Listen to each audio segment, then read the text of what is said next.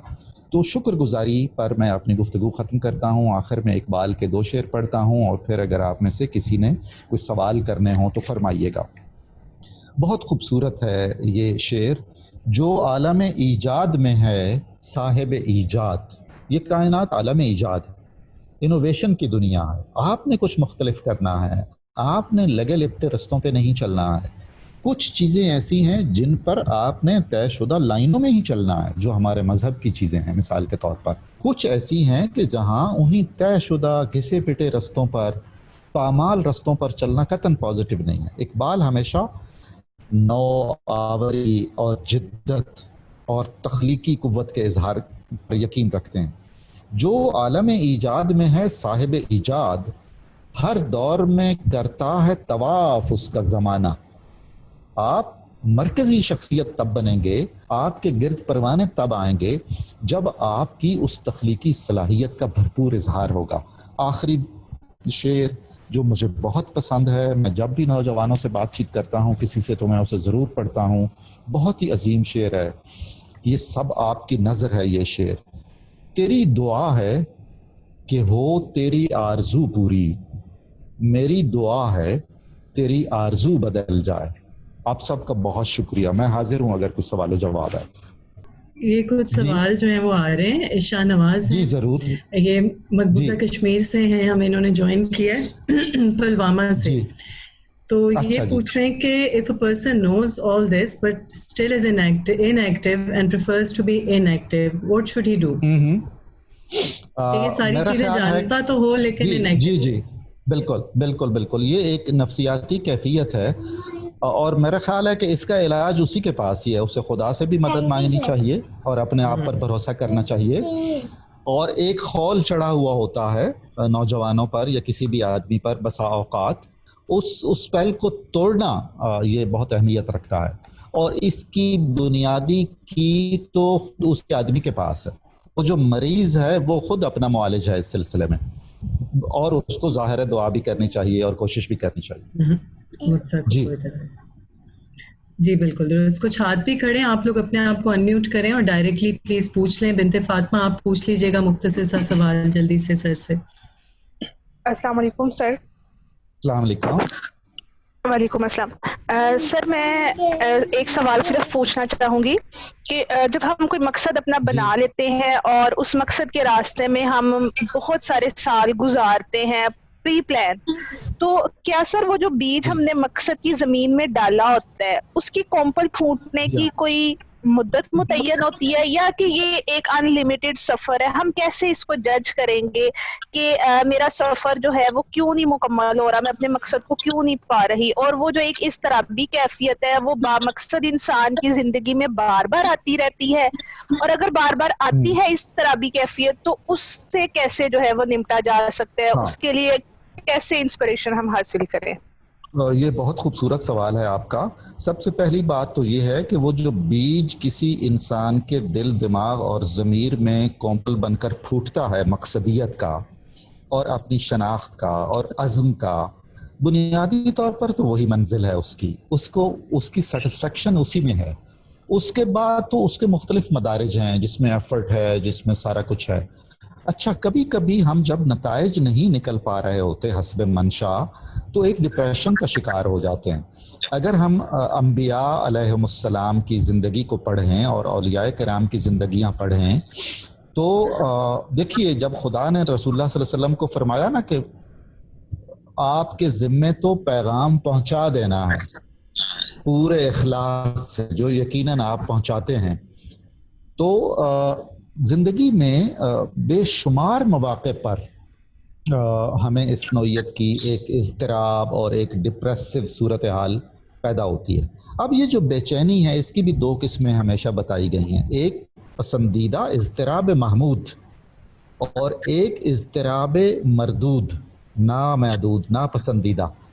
اب جیسے علامہ اقبال کی زندگی, جنہوں نے کہا ہے کہ اسی کشمکش میں گزری میری زندگی کی راتیں, کبھی سوز و ساز رومی, کبھی پیچ و تاب رازی. تو یہ جو اضطراب ہے اور یہ جو پیچیدگی ہے اور بے چینی ہے, یہ تو پسندیدہ ہے. تو میرا خیال یہ ہے کہ اس سے ہمیں دل نہیں ہارنا چاہیے, اس لیے کہ وہ خوشبو تو ہمارے اندر ہے اور اس نے سر نکال لیا ہے, جس نے ہمیں بتایا ہے کہ آپ کے یہ مقاصد ہیں اور آپ کا یہ رستہ ہے. میں ایک رستے پر اگر چل رہا ہوں خلوص دل سے تو بس میری منزل ہے وہی چلتے جانا, اور ڈیفینیٹلی میں منزل پر پہنچوں گا بھی. اگر نہیں بھی پہنچ رہا ہوں تو میں کاؤنٹ ہوں گا اسی رستے کا مسافر اور اسی منزل پر پہنچا ہوا. سر اضطراب کی تھوڑی سی میں چاہوں گی, آپ نے دو طرح کے اضطراب مجھے بتائے, جی دوبارہ بتا دیجیے, آواز کٹ رہی تھی. جی, ایک اضطراب ہوتا ہے جو بہت ہی خلوص دل سے پسندیدہ اضطراب ہوتا ہے, جیسے میں معاشرے کے لیے یا اپنے اسٹوڈنٹس کے لیے یا اپنے فیملی ممبرس کے لیے کچھ سوچوں اور اس سلسلے میں بے چین رہوں, اور ان کے لیے پھر میں دعا بھی کروں گا, کوشش بھی کروں گا کہ وہ مسائل حل ہو جائیں. میں نے اقبال کی مثال دی تھی انہوں نے کہا تھا نا کہ میری ساری زندگی اسی اضطراب میں گزری ہے، کبھی رومی کی طرح سوز و ساز ہے، کبھی فخر الدین رازی کی طرح پیچ و تاب ہے. تو یہ ساری پازیٹیو چیزیں ہیں. یعنی اضطراب جب ہم کہتے ہیں تو ہمیں یک قلم اس کو یہ نہیں سمجھنا چاہیے کہ یہ کوئی نیگیٹو چیز ہے. ایک اضطراب جو بے وجہ کا ہوتا ہے اور جلد بازی کے درجے میں ہوتا ہے. ہم چاہ رہے ہوتے ہیں کہ کن فیکون والا مرحلہ ہو. اس وقت مجھے یہ خیال آیا اور میں اس سلسلے میں نکل کھڑا ہوا، تو اب اگلے ہی لمحے نتیجہ کیوں نہیں نکل رہا ہے. اس سے نا پھر جو اضطراب پیدا ہوتا ہے وہ گلومی ہے، وہ بہت ڈینجرس ہے، بہت نیگیٹو ہے. وہ پھر ہمیں نفسیاتی طور پر توڑ پھوڑ کا شکار ہم ہو جاتے ہیں. اس سے ہمیں بچنا چاہیے. وہ حزن ہے، اور حزن بھی ناپسندیدہ. اور پھر دیکھیے نا، خدا نے جو کہا ہے کہ ہمارے جو دوست ہیں ان کو ہم نے حزن و ملال سے اور خوف و علم سے بے نیاز کیا ہوا ہے. وہ اس مرحلے تک پہنچنا ہے. ہمیں یہ سمجھنا چاہیے کہ اگر جو بھی ہماری اسائنمنٹس ہیں وہ اسائنمنٹس ہم بہت ہی خلوص سے اور بہت ہی سنجیدگی سے ادا کر رہے ہیں تو پھر ہم اپنا کام ٹھیک کر رہے ہیں، اور منزل کا ایک حصہ تو ہم نے اچیو کر لیا نا. نشان منزل آدھی منزل ہے. سارا تنظیر سوال پوچھنا چاہ رہی ہیں. سارا پلیز اپنے آپ کو انمیوٹ کیجئے گا اور سوال پوچھیے گا. جی جی جی. السلام علیکم. اچھا، میرا کوشچن یہ تھا، آپ نے ماشاءاللہ بہت اچھا بریف کیا اقبال کے شاعری کے ساتھ. تو میرا کوشچن یہ تھا کہ ہم لوگ انسان بہت محنت کرتا ہے، بہت اسٹرگل کرتا ہے ایک اچیومنٹ کو حاصل کرنے کے لیے، بٹ وہ سکسیس ہم اس چیز میں نہیں ہو سکتے ہیں. تو اس کے بعد ایک ڈس اپوائنٹمنٹ، ایک عجیب سے خیالات، نیگیٹیوٹی آ جاتی ہے. تو وہ اس ڈس اپوائنٹمنٹ سے ہم اور بھی بہت ساری چیزیں نہیں کر سکتے ہیں. ان چیزوں کو بھی ہم چھوڑ کے ڈس اپوائنٹ ہو کے بیٹھ جاتے ہیں. تو وہ ایک چیز ہمیں کئی سکسیسفل منزلوں چیزوں سے روک دیتی ہے، انسان کا کانفیڈینس ختم کر دیتی ہے. تو اس سچویشن میں انسان کو اپنے آپ کو کس طرح سے موو آن اور ایک دوبارہ سے کانفیڈینس اور ہر چیز میں، مطلب ایک چیز کی وجہ سے اس کا سب کچھ ہی کانفیڈینس اور وہ اپنی سکسیسفل کو چھوڑ دیتا ہے کہ اگر اس چیز میں مجھے اچیو نہیں ہو سکا، سکسیس نہیں مل سکی، تو کیا پتا مجھے اگلی چیز میں بھی نہ ملے. تو اس سچویشن میں انسان کو کیا کرنا چاہیے اپنے آپ پہ کہ وہ مطلب موو آن کر سکے؟ یا میں بالکل سمجھ گیا آپ کا سوال. بہت اچھا سوال ہے اور بہت پریکٹیکل قسم کا سوال ہے. زندگی میں ایسے بے شمار مراحل آتے ہیں. پہلی بات تو یہ ہے کہ ہمیں ہر ناکامی کے بعد اس کا انالیسس کرنا چاہیے کہ ہمارے اس کو ٹارگٹ بنانے میں کوئی خامی تھی کیا، اس کی جو کوالیفیکیشنز تھیں، پری ریکوزٹس تھے، وہ ہم میں تھے کہ نہیں، اس کو اچیو کرنے کی جو میتھڈالوجی تھی یا جو سکلز تھے اس میں کوئی مسئلہ تھا، یا ہم نے اس کو ایفرٹ میں کوئی کمی رہ گئی ہے.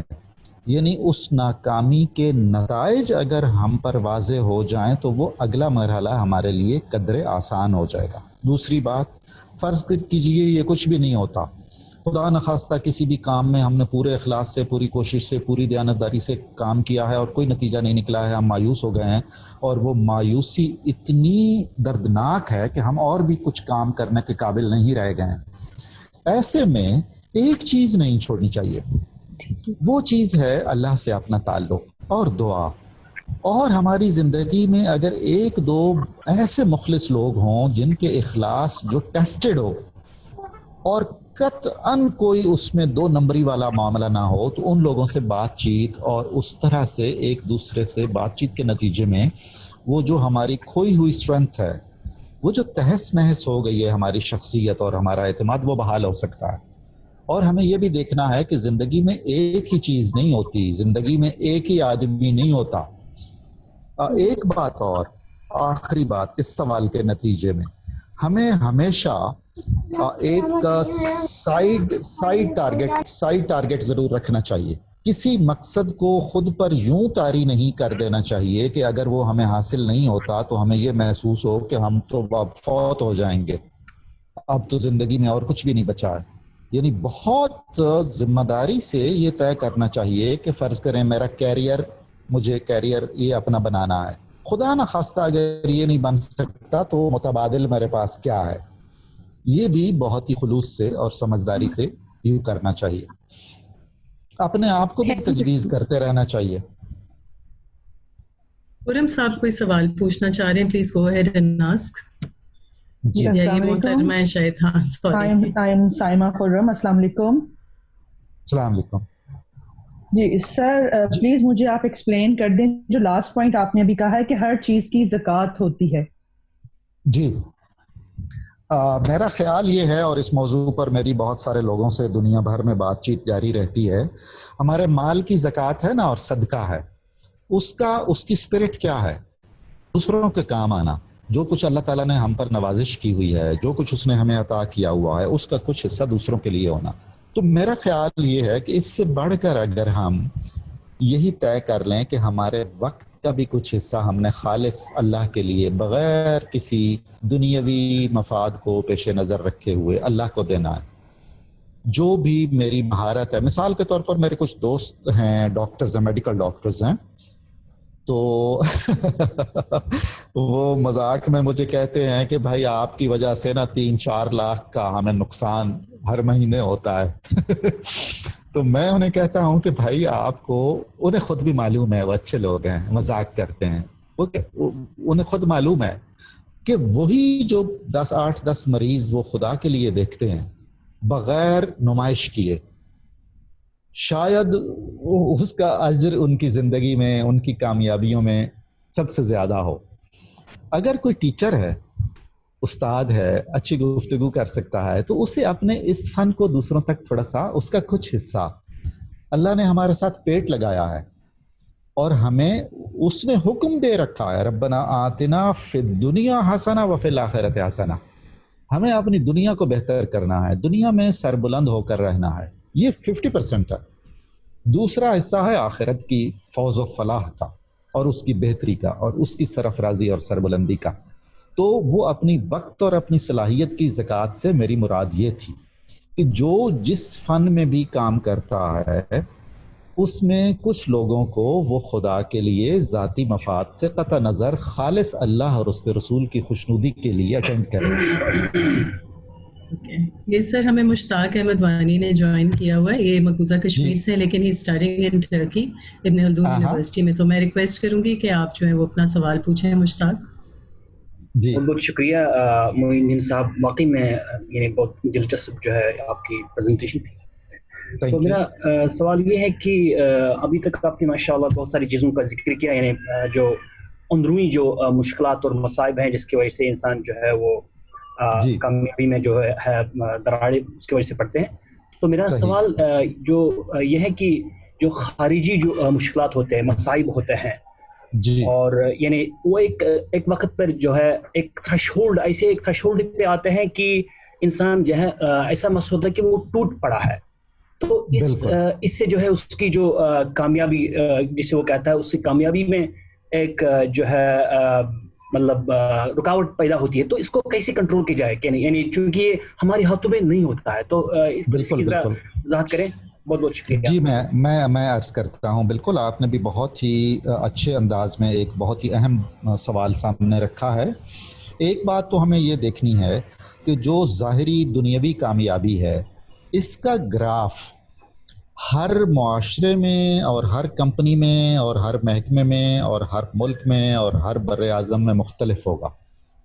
کوئی محکمہ, کوئی ادارہ اگر اصول و ضوابط پر بہت زیادہ عمل کرتا ہے, مساوات پر عمل کرتا ہے, وہاں انسانی حقوق کی پاسداری ہوتی ہے, وہاں سفارش کا اور رشوت کا کلچر نہیں ہے, تو ظاہر ہے ہر انڈیویجول کی اور ہر کمپنی کی اور ہر اس کی کامیابی ڈیفینیٹلی بہتر ہوگی. یہی وجہ ہے کہ بہت سارے نوجوان مغربی ممالک میں چونکہ ظاہراً اس طرح کا نظام بہتر ہے تو وہاں وہ گرو کرتے ہیں, فلرش کرتے ہیں, اور وہ سمجھتے ہیں کہ یہ نظام ایسا غیر معمولی ہے جہاں ایک عام آدمی بھی بہت نمایاں ہو سکتا ہے اور وہ کامیابیاں حاصل کر سکتا ہے. انفارچونیٹلی جو ہم ایسٹرن لوگ ہیں, ہمارے بہت سارے ممالک میں اور بہت سارے خطوں میں صورتحال اس نوعیت کی نہیں ہے. یہاں ہمیں زیادہ سٹرگل کرنی پڑتی ہے اور اس کے نتیجے میں بہت ساری ہمیں ناکامیاں بھی دیکھنی پڑتی ہیں,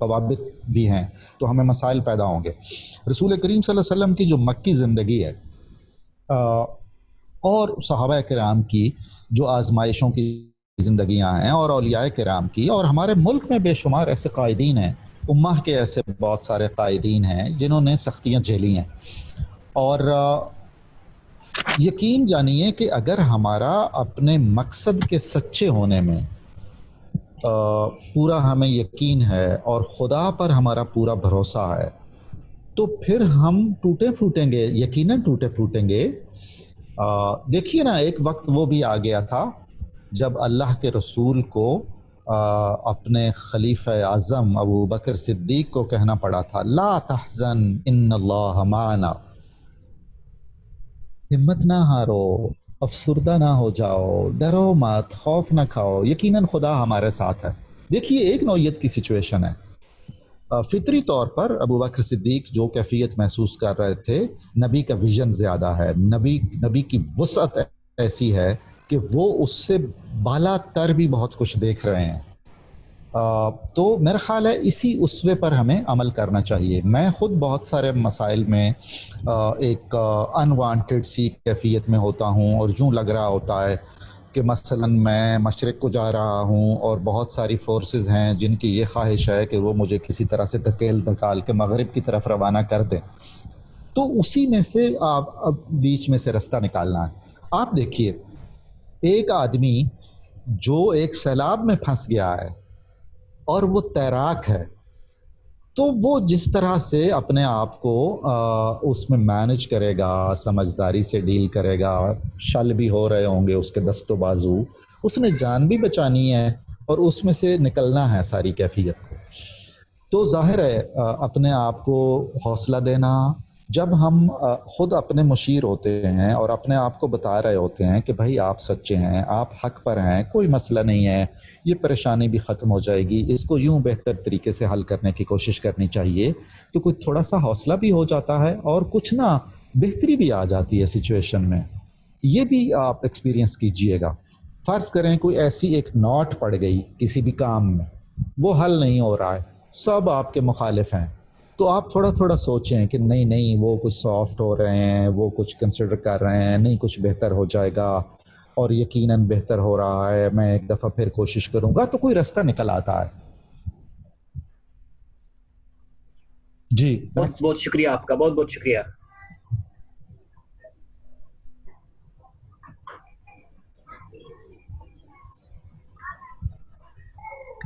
جی عائشہ صاحبہ. جی یہ صدف عباس نے ہاتھ کھڑا کیا ہے، صدف انمیوٹ کر کے سوال پوچھیے گا پلیز جلدی سے.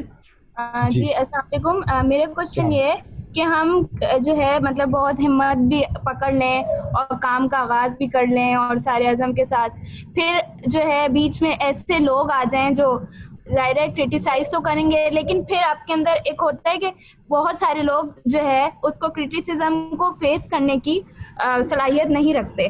تو ایسے لوگ پھر کیا کریں؟ پھر مطلب ایک دم جیسے لگتا ہے کہ ہمت ہار کے بیٹھ گئے اور بالکل زیرو لیول پہ واپس آ گئے، تو اس کو کیسے بات کی کہ ایسے لوگ جڑے ہونے چاہیے جو آپ کو حوصلہ دیں اور اپنے صحابہ مطلب، لیکن اگر آپ کی زندگی میں ایسا کوئی نہ ہو سوائے آپ کے پیرنٹس کے، اور مطلب بہت ہی قریبی لوگ بھی آپ کو کمپیئر کریں اور جیسے ہوتا ہے نا، تو مطلب بالکل لگتا ہے کہ رہ گئے اور اب وہ نہیں ہو رہا. آپ کا نام کیا ہے؟ صدف. تو صدف آپ کو ایسا لوگ بننا چاہیے، ایسا شخص بننا چاہیے جو دوسروں کا خیال رکھے اور دوسروں کو ایسی کیفیت، آپ کو اتنا خود مضبوط ہونا چاہیے نا کہ بجائے اس کے کہ آپ انتظار کرتے رہیں کہ کچھ اور ایسے لوگ ہوں. ہاں نہیں دیکھو کرٹیسزم ہمیشہ سے ہے اور اس نے ہمیشہ رہنا ہے. یہ توقع نہیں کرنی چاہیے کہ کرٹیسزم نہیں ہوگا. کرٹیسزم کی بھی 2 3 4 قسمیں ہیں. ایک کرٹیسزم وہ ہے ایسے لوگ جو آپ کو کرٹیسائز کرتے ہیں کسی لاجک کی بنیاد پر، اور وہ لوگ آپ سے محبت کرتے ہیں اور بہت جیسے ماں باپ ہیں، جیسے بہن بھائی ہیں. البتہ کبھی کبھی بہن بھائیوں یا بہت قریبی دوستوں کے کرٹیسزم میں بھی کچھ منفی پہلو ہوتے ہیں. اینی ہاؤ جس بھی نوعیت کا کرٹیسزم ہے، تو اگر تو دیکھو نا ہم اتنے کمزور ہو گئے ہیں اور ہر بات جو ہمارے کان میں پڑ رہی ہے اس نے ہمیں شرٹر کر دینا ہے اور اس نے ہمارے سفر کو کھوٹا کر دینا ہے، تو پھر تو بہت خراب بات ہے. پھر تو اس کا مطلب ہے ہم کچھ نہیں کر سکتے. آپ نے وہ سنا ہوا ہوگا ایک لطیفہ کہ وہ باپ بیٹا آ رہے تھے تو کسی نے کہا کہ یہ آپ کے پاس ایک گدھا ہے تو آپ دونوں ہم کو اس پر بیٹھ گئے ہو، تو وغیرہ وغیرہ. الٹیمیٹلی پھر آگے کچھ نے کچھ کہا، آخر کار ان دونوں باپ بیٹے نے گدھے کو اپنے اوپر بٹھا لیا. لوگوں کو تو آپ راضی اور خوش نہیں کر سکتے نا. کرٹیسزم کا بھی بہت ہمدردی سے جائزہ لینا چاہیے. جو کرٹیسائز کر رہا ہے وہ کون ہے؟ اگر تو وہ ہمارے لیے میٹر نہیں کرتا تو اس کا کرٹیسزم ہمارے لیے کیوں میٹر کرے گا؟ نیکسٹ، وہ جو اس نے ہمیں کرٹیسائز کیا ہے اس کی گراؤنڈ کیا ہے؟ وہ کوئی لاجیکل ہے؟ کوئی واقعتاً اس میں جان ہے اس کے کرٹیسزم میں؟ اگر ہے تو یس، ہمیں اس کا ممنون ہونا چاہیے، ہمیں اپنے آپ کو بہتر کرنا چاہیے. اس کرٹیسزم کی روشنی میں وہ بہت تعمیری تنقید ہے، اس کی روشنی میں ہمیں خود کو بہتر کرنا چاہیے. اور اگر ہمیں معلوم ہے کہ اس کرٹیسزم کی بنیاد نہ خلوص پر ہے نہ سچائی پر ہے اور اس کا مقصد ہمیں پریشان کرنا ہے، تنگ کرنا ہے، ہمیں ناکام کرنے کی کوشش کرنا ہے، تو میرا خیال ہے ہمیں اس سے اوپر ہونا چاہیے، اس سے ہمارا کوئی تعلق نہیں ہونا چاہیے. اس کے بدلے میں ہمیں ان جملوں کی طرف بھی دھیان رکھنا چاہیے جو جملے محبت میں ہماری حوصلہ افزائی کے لیے لوگوں نے کہہ رکھے ہوئے ہوتے ہیں. ہماری فطرت ہے، عام طور پر عجیب فطرت ہے. انسان ہے نا، انسان بہت ساری کمزوریوں کا بنا ہوا ہے. بعض اوقات 10 لوگوں نے ہمیں اپریشیٹ کیا ہے، ایک نے کرٹیسائز کیا ہے، تو وہ جو اپریسیشن ہے وہ ہمیں بہت اتنا مضبوط نہیں کر رہی ہوگی. وہ ایک کرٹیسزم کا جملہ ہمیں بہت ویک کر رہا ہوا ہوگا. ایسا مطلب ہوتا ہے، تو اس سے بچنا ہے. کوئی مسئلہ نہیں ہے، کرٹیسزم کوئی ایشو نہیں ہے. سر 2 سوال اور ہیں، میں چاہوں گی جی ضرور کہ اگر جلدی سے آپ لے سکیں ان کو. ایک سہیب صاحب سوال پوچھیں، please unmute your self and ask the question. اور اس کے بعد احمد صاحب ہیں. السلام علیکم. وعلیکم السلام. سر آپ سے یہ کوسچن ہے کہ جب ہم مطلب کہ شروع سے بالکل نیچلی سٹیج سے اپنے کیریئر کا آغاز کرتے ہیں، لیکن کافی سارے لوگ ہوتے ہیں جو ہمیں ڈس اپوائنٹ کرتے ہیں، مطلب کہ ہمارا حوصلہ ہار جاتے ہیں. تو اس ٹائم مطلب کہ آدمی کے اندر کانفیڈینس کافی ہوتا ہے، کانفیڈینس لیول اپ ہوتا ہے، لیکن ان لوگوں کی باتوں کی وجہ سے بندے کو مطلب کہ لگتا ہے کہ میں یہ کام نہیں کر پاؤں گا. تو وہ ایک فیصلہ کرنے کی قوت جو ہوتی ہے وہ ویک ہو جاتی ہے، تھوڑی سی کمزور ہو جاتی ہے. تو اس سچویشن میں ہمیں کیا کرنا چاہیے؟ ہمیں مطلب کہ ہم کس طرح فیصلہ کر پائیں کہ ہمیں یہ کام کرنا چاہیے، ہم مطلب کہ فیس کر پائیں گے یا نہیں، مطلب کہ ہماری کم ہوں گی. جی صہیب صاحب، اس سلسلے میں عرض یہ ہے کہ ہمیں یہ بھی تو سوچنا چاہیے کہ یہ کام ہم نے کیا ان لوگوں کے کہنے پر شروع کیا تھا؟ ہم نے ظاہر ہے اپنے طور پر شروع کیا تھا، کچھ اور لوگوں سے مشورہ کر کے شروع کیا تھا، اپنی صلاحیت اور اپنی کیپیسٹی دیکھ کر شروع کیا تھا. اس لیے ہمیں اتنا کمزور نہیں ہونا چاہیے کہ ان لوگوں کی ان باتوں سے متاثر ہو کر ہم دل میں یقین ہو جائیں اور نہ ہمیں خود پر اعتماد ہو، نہ ہمیں اپنے کیریئر پر اعتماد ہو. ایسا آدمی تو پھر ظاہر ہے ناکامی کا شکار ہی ہو جائے گا نا. میرا خیال یہ ہے کہ جو پہلے سوال میں نے عرض کیا تھا، اس سے امیجیٹ پہلے والے میں وہ کن بنیادوں پر ایسا کہہ رہے ہیں اس کا ہمیں جائزہ لینا چاہیے، اور ان کی باتوں میں اگر کوئی وزن ہے، کوئی لاجک ہے، تو ہمیں ری تھنک کرنا چاہیے. اپنے فیصلوں کو ریوزٹ کر لینا بھی کوئی معیوب بات نہیں ہے، کوئی بری بات نہیں ہے. لیکن اگر ان کے مقاصد ہی کچھ اور ہیں اور عین ممکن ہے آپ بہت سنجیدہ لے رہے ہیں ان باتوں کو، اور انہوں نے ایسی ہنسی مذاق میں بہت غیر سنجیدگی سے وہ باتیں کر رکھی ہیں، تو ظاہر ہے آپ کو تو لے ڈوبے گا نا اس طرح کا کرٹیسزم یا اس طرح کی بات چیت. تو آپ نے اگر آغاز سفر کیا ہے بہت فرم طریقے سے، تو آپ کو اسی طرح فرم رہنا چاہیے. یہ احمد کوئی سوال پوچھنا چاہ رہے ہیں، پلیز احمد صاحب گو ہیڈ. جی احمد صاحب. میرا خیال ہے ان کا کنیکشن اتنا جو ہے وہ صحیح نہیں ہے شاید. ہاں جی، تو سر ایک سوال جو ہے وہ میں آپ سے علامہ کے اشعار میں پوچھ لیتی ہوں، اور اس کے بعد آپ اپنے کنکلوڈنگ ریمارکس دے دیجیے گا. جی یہ آواز غیب سے سوال ہے علامہ کے. آتی ہے دم صبح صدا عرش بری سے،